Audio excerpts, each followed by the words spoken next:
ગરમીની ઋતુ આવી ગઈ છે તો બાળકોનું ધ્યાન રાખવા માટે પહેલો પોઈન્ટ છે કે બાળકોને વધુમાં વધુ પાણી પીવડાવો. બીજો પોઈન્ટ છે કે બાળકોને તાજો ખોરાક આપો, વાસી બિલકુલ નહીં, એકદમ જ ફ્રેશ તાજો ખોરાક હોય તેવો આપવો જોઈએ.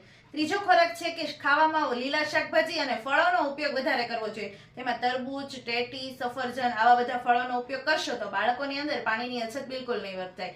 ચોથો પોઈન્ટ છે કે બાળક જ્યારે પણ બહાર જાય તો ત્યારે તમે તેને સનસ્ક્રીન લોશન લગાવો કે જેનાથી તેની ચામડી છે એકદમ સૂર્યના પ્રકાશમાં ના આવે અને ખૂબ જ સારી રીતે દાઝે પણ નહીં. ત્યાર પછીનો પાંચમો પોઈન્ટ છે કે બાળક બહાર જાય ત્યારે તેને ટોપી પહેરાવો, ખુલતા કપડાં પહેરાવો અને સુતરાઉ કપડાં પહેરાવો અને કોટનના કપડાં પહેરાવો કે જેનાથી બાળક છે આરામદાયક ફીલ કરે અને ખૂબ જ સારી રીતે તેને મજા આવે. છઠ્ઠો પોઈન્ટ છે કે અત્યારે સવારના 10 વાગ્યાથી સાંજના 5-5:30 વાગ્યા સુધી બહાર ખૂબ જ તડકો હોય છે તો તેની બહારની પ્રવૃત્તિઓ મર્યાદિત કરો. એટલે કે બહાર રમવા જતો હોય, સાયકલ કરવા જતો હોય, સ્કેટિંગ કરવા જતો હોય તો આ બધી પ્રવૃત્તિને મર્યાદિત કરો. એના બદલે ઘરે જે ગેમ રમી શકે, નવો વેપાર